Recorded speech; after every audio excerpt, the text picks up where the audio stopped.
The first keynote is that anxious and avoidant partners don't struggle to split up because they're so compatible. They struggle because the relationship becomes a nervous system bond, not just an emotional bond. It's a loop where each person's deepest fear keeps getting triggered, and the trigger itself becomes the glue. The anxious partner experiences distance like danger. Silence feels like rejection. A delayed reply feels like abandonment. So their body doesn't just feel sad, it goes into alarm. They chase to restore safety. They call, text, explain, apologize, plead, not because they're weak, but because their system believes connection equals survival. The avoidant partner experiences closeness like danger.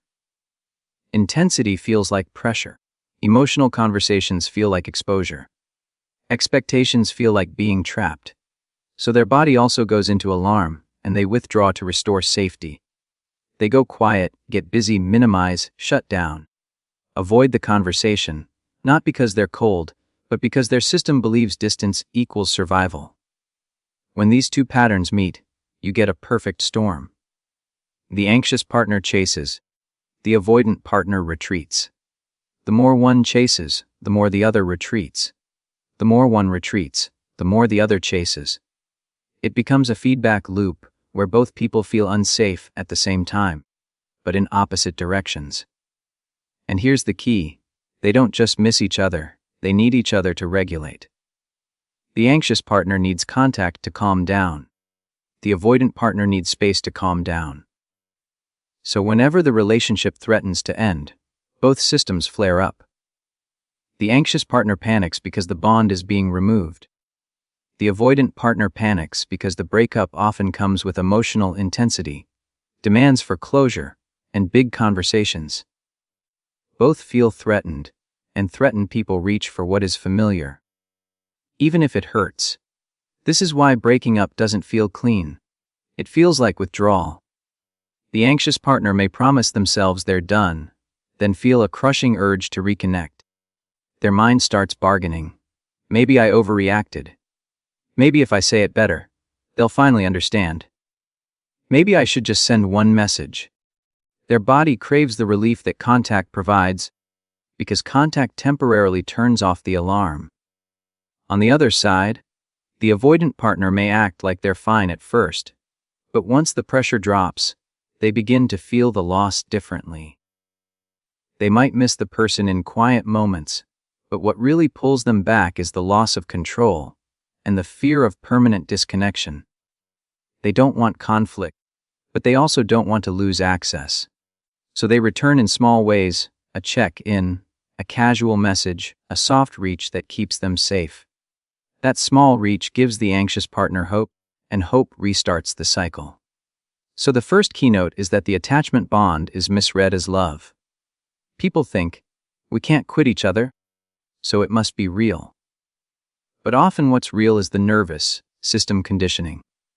The relationship trains your brain to associate relief with reunion. After withdrawal, the avoidant comes back a little, and the anxious partner feels a rush like oxygen. After pressure, the anxious partner calms down a little, and the avoidant feels a rush like freedom. Those rushes are powerful. They feel like chemistry, destiny, fate, but they are often just threat leaving the body. And once you confuse relief with love, it becomes incredibly hard to walk away. Because walking away means giving up the one thing that reliably changes your body's state, even if it's toxic. That's why these couples break up and reconnect so many times. Not because they're building something, but because they're regulating through each other. When life gets stressful, the anxious partner clings harder. The avoidant partner withdraws harder. Then the anxious partner threatens to leave, or actually leaves, and suddenly the avoidant feels the emptiness and returns, not always with repair, but with enough contact to stop the panic. Then the anxious partner relaxes, and the avoidant feels safe again, until intimacy rises and the cycle repeats. The way out begins when you stop treating the breakup as a debate and start treating it as nervous system work. You learn to tolerate the discomfort of separation without using the other person as a sedative. you learn that missing them doesn't mean you should go back. It means your system is adjusting. And when you understand that, the bond loses its spell, because you stop calling anxiety love, and you stop calling relief proof. The second keynote is that anxious and avoidant partners stay stuck because each person keeps trying to solve the relationship from the exact place that creates the problem. The anxious partner tries to fix distance with more closeness, more talking, more reassurance, seeking more emotional pursuit. The avoidant partner tries to fix pressure with more distance, less talking, less responsibility, more shutdown. Both believe they are protecting the relationship, but they're actually protecting their own nervous system, and when two protection strategies collide, the relationship becomes a battlefield of needs. What makes it so hard to split up is that neither partner experiences the breakup as a simple ending. The anxious partner experiences it as abandonment, a story that sounds like, I wasn't chosen, I wasn't enough, I'm losing my person. That story is not just emotional, it's physical. It shows up as racing thoughts, tight chest, obsessive checking. The urge to send messages just to stop the panic. They don't only miss the partner, they miss the sense of safety they felt when the partner was close. So even when the anxious partner knows the relationship is unhealthy, their body fights the decision, because their body confuses separation with danger. The avoidant partner experiences the breakup differently. In the moment of conflict, they often feel trapped, criticized, overwhelmed, and the breakup can feel like relief, like the pressure finally ends. But then, after the separation, something delayed happens. Once the emotional intensity drops and they feel calm again, they begin to feel the emptiness. They begin to miss the comfort, the familiarity, the place you held in their life. But they also fear the vulnerability of returning, because returning means admitting they care, admitting they lost something, admitting they may have caused pain. That's shame. And shame is a huge trigger for avoidance. So instead of returning with honesty, many return with indirect signals and small checks, because direct emotional ownership feels too exposing. Now here's the trap that keeps them from splitting up.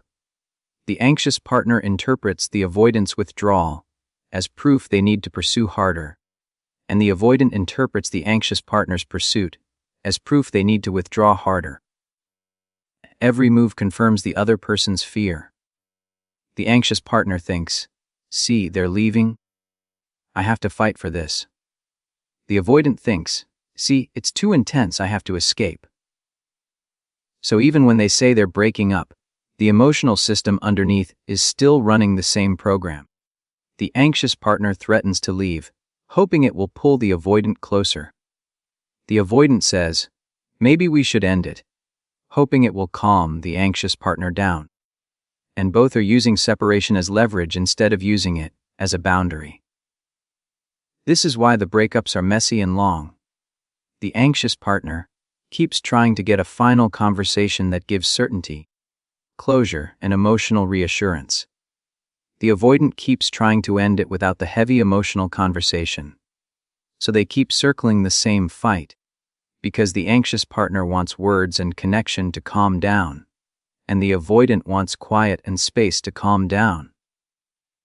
They are literally trying to regulate in opposite directions. And when the breakup happens, it spikes both fears at once. The anxious partner fears losing the bond. The avoidant fears the emotional intensity of the ending. So they reconnect not because the relationship is fixed, but because the discomfort becomes unbearable. The second keynote is that they often mistake reconnection for resolution. They think, we got back together, so it must mean we're meant to be. But many times they got back together because their nervous systems couldn't tolerate the separation.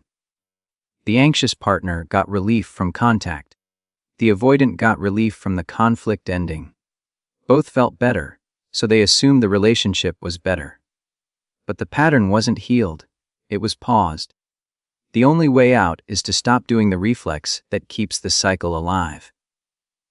The anxious partner has to learn to soothe without chasing, to tolerate uncertainty without begging, to set boundaries that don't collapse at the first wave of loneliness. The avoidant partner has to learn to stay present in discomfort, to communicate instead of disappearing, to take ownership instead of using silence as escape. Without those skills, the breakup will keep failing, because the relationship isn't the only thing they're attached to. They're attached to the regulation they get from the cycle. The third keynote is that anxious, avoidant couples don't just stay together because of feelings. They stay together because the relationship turns into an addiction to unpredictability. The highs and lows create a chemical pattern in the body, and that pattern becomes more compelling than peace. A stable relationship feels calm, clear, and consistent. But in an anxious, avoidant dynamic, consistency is rare, so every small moment of closeness feels huge. Every message feels meaningful. Every warm day feels like proof. And when warmth is scarce, the brain values it more. That's why it's so hard to split up, because leaving doesn't just mean losing a person. It means losing the roller coaster that your nervous system has been trained to crave. This is called intermittent reinforcement, and it's one of the strongest ways humans get attached. When a reward is unpredictable, you chase harder. The anxious partner gets little bursts of affection, attention, intimacy, or reassurance. And those bursts hit like a drug because they come after withdrawal. The avoidant partner gets little bursts of relief, space, and control after feeling pressured. And that relief also hits like a drug because it comes after intensity. So both people get rewarded by the cycle. The anxious partner is rewarded by reunion. The avoidant partner is rewarded by escape. That makes the relationship feel impossible to quit, because each person keeps believing the next reward is coming. This is why breakups don't stick. The anxious partner leaves. Then the withdrawal pain hits. Their body remembers the relief of reconnection, so their mind starts romanticizing. They forget the coldness, the confusion, the disappearing. They remember the best moments. They remember the promises. They remember the potential. Their brain isn't doing relationship math. It's doing addiction math. If I reconnect, the pain stops. And the avoidant partner feels relief at first. Then later, when they're calm, they feel the emptiness. They start missing the comfort, the familiarity, the validation. But instead of admitting it directly, they often do a low-risk reach out, because their biggest fear is vulnerability. That reach out gives the anxious partner hope, and hope is the strongest trigger of all. Hope makes you reopen the door, even when the same pattern is waiting on the other side. So the third keynote is that the relationship becomes a slot machine. Sometimes you pull the lever and get love. Sometimes you pull the lever and get silence. Sometimes you pull the lever and get a fight. Sometimes you pull the lever and get an apology. And because it's unpredictable, you keep pulling. You keep investing. You keep chasing the version of them that shows up in the good moments. You keep believing that if you just find the right approach, you can make the good version permanent. But you can't, because the good version isn't just a mood, it's a cycle phase. It appears when distance has created longing, and it disappears when closeness creates fear. This is also why anxious partners often become obsessed, not because they're irrational, but because their system is trapped in uncertainty. The brain hates uncertainty, so it tries to solve it. It replays conversations. It searches for patterns. It overthinks every tone change. It becomes hypervigilant. That hypervigilance feels like love, but it's actually threat management. And the avoidant partner often becomes more avoidant, because the anxious partner's hypervigilance increases pressure. Now the avoidant feels monitored, expected, demanded, and they deactivate, they shut down, they create distance, which increases uncertainty, which increases anxious pursuit. The slot machine spins faster. To split up from this dynamic, you have to treat it like breaking a nervous system habit, not like making a logical decision. A logical decision can be crushed by a midnight craving. You need structure. You need consistency. You need boundaries that don't depend on mood. The anxious partner has to learn to sit through the withdrawal without reaching for the drug. The avoidant partner has to learn to face discomfort without running to distance. Without that, you'll keep calling it fate when it's really conditioning. And the moment you understand that, you stop chasing intensity and you start choosing stability, even if stability feels boring at first, because boring is often what safety feels like after chaos. The fourth keynote is that anxious, avoidant couples struggle to split up because the breakup threatens their identities, not just their relationship. Over time, both partners start building a self-image around the dynamic. The anxious partner becomes the one who fights for love, the loyal one, the fixer, the understanding one. They start believing their devotion is the proof of their worth. Letting go doesn't just feel like losing a person. It can feel like failing at love, failing at loyalty, failing at being the kind of person who never gives up. That identity is powerful. It keeps them attached even when the relationship is hurting them. Because if they leave, they have to face a painful question. Was I holding on for nothing? And the anxious nervous system hates that question, so it clings harder, not to the person, but to the meaning they created. The avoidant partner also has an identity at stake, even if it looks different. Many avoidants build a self-image around independence. I'm fine alone. I don't need anyone. I'm self-sufficient. I hate drama. They may not say it out loud, but they often protect the identity of being in control, emotionally contained, unbothered. A breakup can threaten that identity in two ways. If they admit they care, they feel exposed, like their independent story isn't true. If they lose the relationship completely, they may feel rejected. Replaceable, not enough, which triggers shame. So they often stay half in, half out, because it allows them to keep the identity of independence while still keeping access to connection. That's why it's so hard to split cleanly, because the avoidant wants to end the pressure without ending the attachment. They want distance without finality. This creates a hidden contract. The anxious partner sacrifices dignity to preserve closeness. The avoidant partner sacrifices clarity to preserve control. And both call it love. Because admitting it's a contract would break the illusion that keeps them going. So the relationship becomes less about partnership and more about roles. The anxious partner plays the role of pursuer and emotional caretaker. The avoidant partner plays the role of distancer and emotional gatekeeper. Breaking up means stepping out of the role, and stepping out of the role can feel terrifying, because then you have to discover who you are without the pattern. This is why so many anxious partners struggle after leaving. It's not only heartbreak, it's identity withdrawal. If you were always monitoring, fixing, waiting, proving, then silence feels empty. You don't know what to do with all that energy. Your mind goes back to the familiar role because it feels purposeful. It feels like you're doing something. It feels like control. So you reach out again, not just for them, but for the identity of being the one who tries. And avoidants often return not because they're suddenly ready, but because their identity gets threatened too. Once you actually detach, the avoidant loses the power position. They lose the comfort of knowing you're still there. They lose the ability to be the one who controls closeness. And that can trigger a different kind of panic. The panic of losing access, so they reappear subtly to regain the old balance. They may not ask for repair, they may just try to re-establish connection on casual terms, because casual connection preserves their identity. It lets them have you without being accountable to you. This keynote is where the real healing begins, because you stop asking, do we love each other? And you start asking, what role am I addicted to?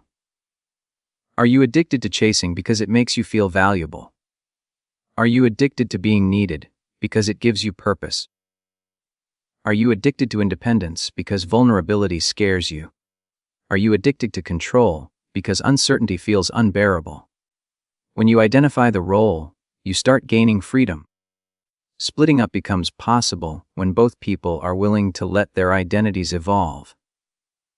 The anxious partner learns that love is not measured by how much you tolerate.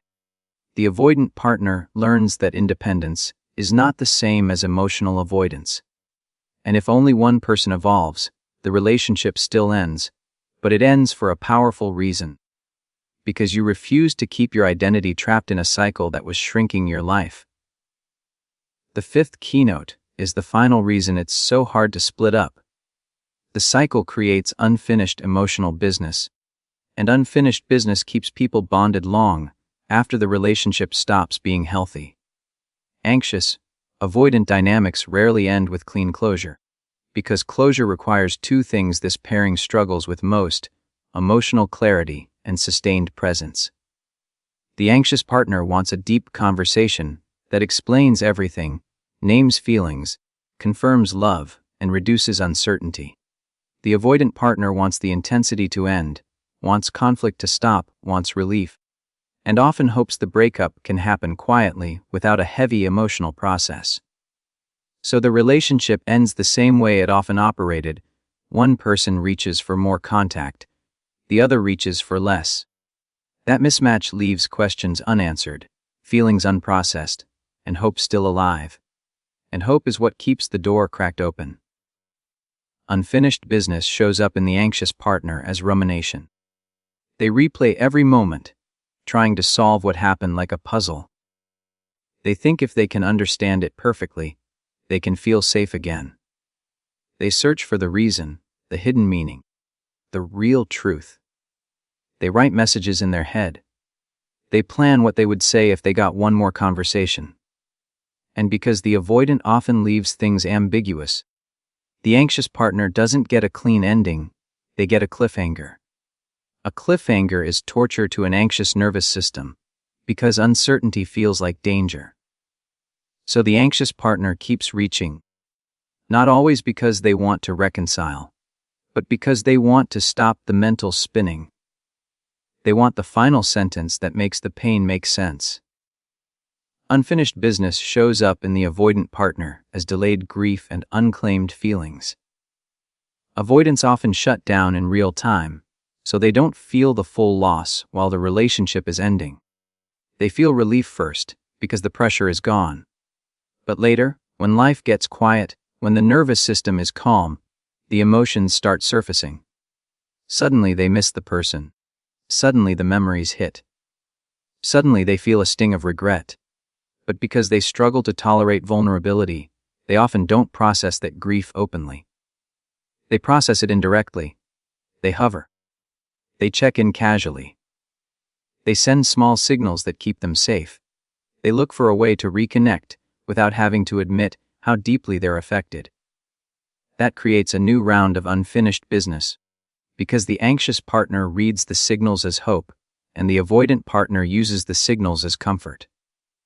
This is why breakups between anxious and avoidant partners become long, messy, and repetitive. They don't just break up once. They break up emotionally, then reconnect physically. They break up verbally, then keep texting. They break up in anger, then return in loneliness. And every reconnection resets the healing clock. It creates a fresh wave of hope, followed by another disappointment. It keeps the bond alive through ambiguity. It prevents both people from reaching the true end, where the nervous system finally learns. It's over, I'm safe, I can move forward. The fifth keynote is that splitting up becomes possible only when the ending is structured enough to close the loop. For the anxious partner, that means learning to tolerate unanswered questions, because the avoidant may never give the perfect closure. You stop waiting for them to validate your pain. You validate it yourself. You stop begging for a final conversation. You accept that some endings are not satisfying, but they are still real. For the avoidant partner, it means learning to face discomfort instead of leaving the door cracked for safety. No more casual check-ins that keep the attachment alive. No more hovering. No more breadcrumbing. If it ends cleanly. If it returns with repair. And here's the deepest truth, the thing that sets people free. Many anxious, avoidant couples stay bonded because the relationship feels like a mission. If I can make this work, it proves I'm lovable. If I can survive this without needing too much, it proves I'm strong. That mission creates unfinished business even after the breakup. But you don't heal by completing the mission. You heal by realizing you never needed to prove your worth through suffering. So the final keynote is that the bond breaks when you stop feeding uncertainty, when you stop using contact as a sedative, when you stop letting hope override reality, when you close the loop with boundaries instead of conversations, and then, slowly, the craving fades, the nervous system calms, and the relationship that once felt impossible to leave becomes something you can finally understand clearly. It wasn't that you couldn't live without them. It was that you were trapped in a cycle that trained your body to think you couldn't.